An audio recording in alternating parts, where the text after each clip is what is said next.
Haleluya, Shalom Alaikum. Berjumpa lagi dengan saya pada perenungan hari ini, tanggal 1 Mei 2023, hari biasa Pekan Paskah keempat, dalam perayaan Santo Yusuf Pekerja. Saudaraku, mari kita awali pagi hari ini dengan mengucap syukur di dalam doa kepada Tuhan kita. Dan juga kita awali pagi hari ini, saudara, dengan senyuman dan sapaan kepada sesama kita. Kita awali perenungan pagi hari ini dengan tanda kemenangan kita dalam nama Bapa dan Putra dan Roh Kudus. Amin. Jadilah pekerja yang penuh bersemangat. Bacaan liturgi hari ini diambil dari Kisah Para Rasul 11 ayat 1 sampai dengan 18 dan Injil Yohanes 10 ayat 11 sampai dengan 18. Saudara-saudaraku yang terkasih di dalam kasih Kristus, hari ini saudaraku yang terkasih merupakan hari buruh nasional, saudara. Dan PBB pun menetapkan hari buruh internasional. Kenapa ada hari buruh? Peringatan hari buruh nasional, saudaraku yang terkasih, mengacu pada peristiwa bersejarah ketika Serikat Buruh di Amerika Serikat melakukan aksi-aksi demonstrasi, saudara, secara besar-besaran. Aksi demonstrasi itu digelarkan pada tanggal 1 Mei 1886. Para buruh, saudaraku, saat itu melakukan demonstrasi untuk menuntut jam kerja dikurangi menjadi maksimal 8 jam. Aksi demonstrasi ini merupakan bentuk protes para pekerja akan jam kerja yang dinilai tidak wajar. Sejak abad 19, banyak perusahaan-perusahaan yang memaksa buruh bekerja selama 14, 16, bahkan sampai 18 jam dalam sehari. Dalam demonstrasi tersebut, puluhan ribu buruh di Amerika Serikat melakukan pemogokan bersama-sama dengan anak-anak serta istri mereka. Tidak sedikit saudaraku dari mereka yang menjadi korban jiwa akibat demonstrasi tersebut. Para buruh saat itu melakukan demonstrasi untuk menuntut jam kerja dikurangi, saudara.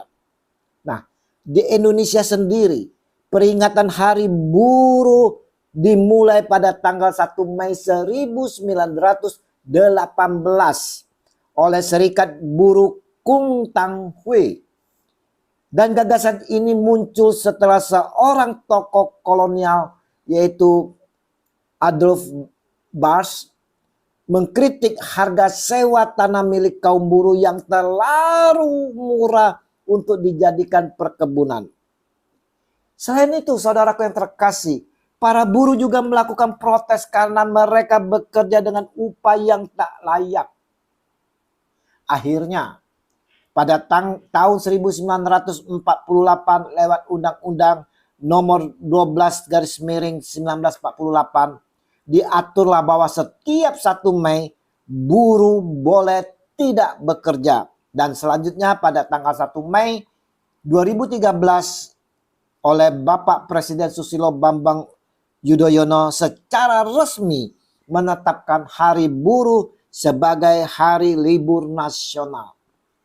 Intinya, saudaraku yang terkasih, Hari Buruh mau memperjuangkan hak-hak kaum buruh yang tertindas.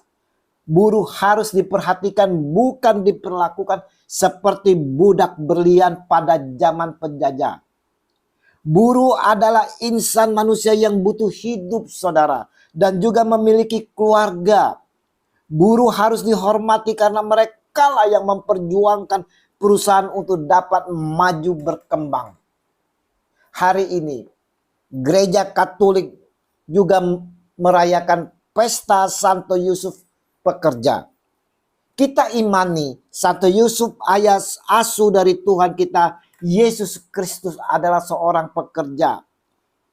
Sebagai pekerja, Santo Yusuf tekun dengan pekerjaannya. Dia tidak menggerutu. Maka gereja menghormati Yusuf bukan saja sebagai Bapa Tuhan, saudaraku yang terkasih, tapi juga sebagai pelindung para pekerja, pelindung para buruh. Gereja penuh perhatian dengan para pekerja, para buruh ini, saudara. Sepertinya juga Santo Yusuf yang selalu memperhatikannya.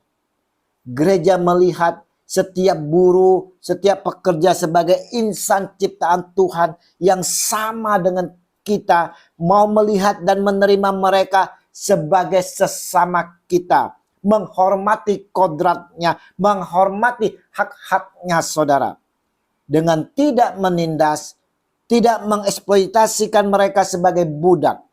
Dan gereja mau menyambut mereka semua sebagai insan manusia yang utuh.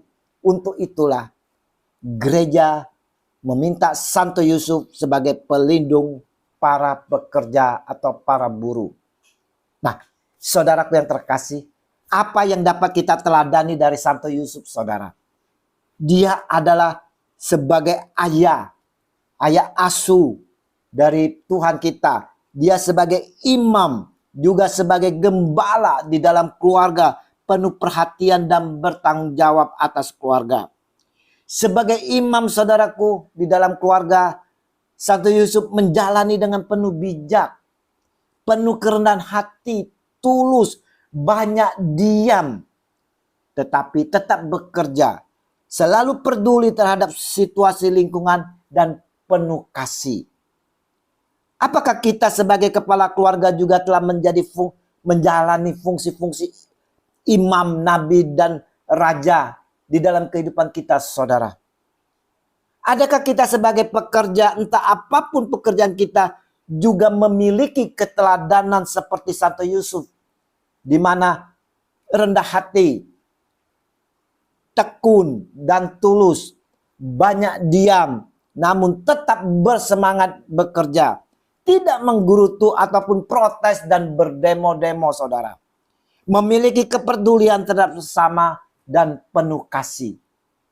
Semoga dalam perayaan Hari Buruh Nasional dan Internasional ini, juga pada hari perayaan Santo Yusuf, pekerja mengingatkan kepada kita semua untuk menerima para pekerja sebagai saudara kita. Tidak memanfaatkan tenaga mereka untuk keuntungan perusahaan, keuntungan pribadi, dan mau menegakkan hak-hak dari mereka, hak-hak dari para pekerja maupun para buruh. Sebagai pekerja, kita mau memiliki keteladanan yang dimiliki oleh Bapa asuh Tuhan kita, Yesus Kristus, yaitu adalah Santo Yusuf.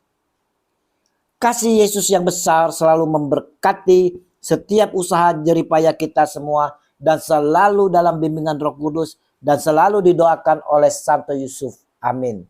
Dalam nama Bapa dan Putra dan Roh Kudus. Amin. Shalom Aleichem.